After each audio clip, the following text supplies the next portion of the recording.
Bonjour à tous, mes amis, ma maîtresse. Aujourd'hui, j'ai choisi de vous présenter un exposé sur le thème de la cybercriminalité, car ce phénomène est devenu l'un des dangers qui occupent nos mémoires cette période.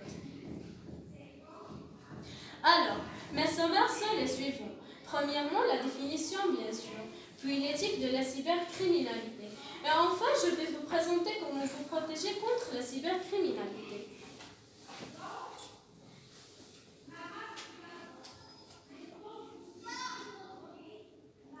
La cybercriminalité est l'ensemble des infractions pénales susceptibles de se commettre sur ou au moyen d'un système informatique généralement connecté à un réseau.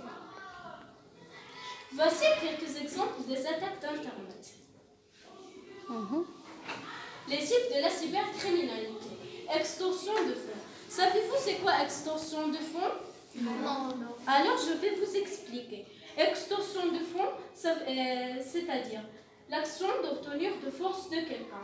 Fraude liée à la carte bancaire, c'est-à-dire le vol du carte bancaire ou du compte bancaire à partir du code. Fraude commerciale, par exemple l'achat d'une marchandise non utilisable ou de mauvaise qualité.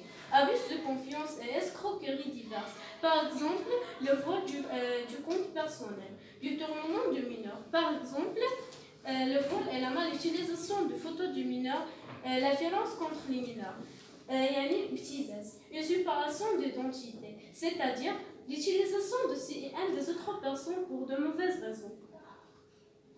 Comment vous protéger contre la cybercriminalité? Pour profiter des avantages d'Internet et en même temps éviter les dangers des attaques d'Internet, il faut ne pas partager toute information personnelle, ne pas partager toutes les photos. On peut partager des photos, mais pas tous. Choisir des mots de passe difficiles, ne pas discuter avec n'importe qui, ne pas partager notre compte bancaire, c'est-à-dire ne pas envoyer notre code du carte bancaire et ne pas partager notre compte bancaire avec quelqu'un.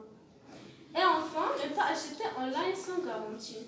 Est-ce que vous avez des questions? Non. Alors, je souhaite que vous aimez mon exposé et merci à tous. Merci ma meilleure maîtresse.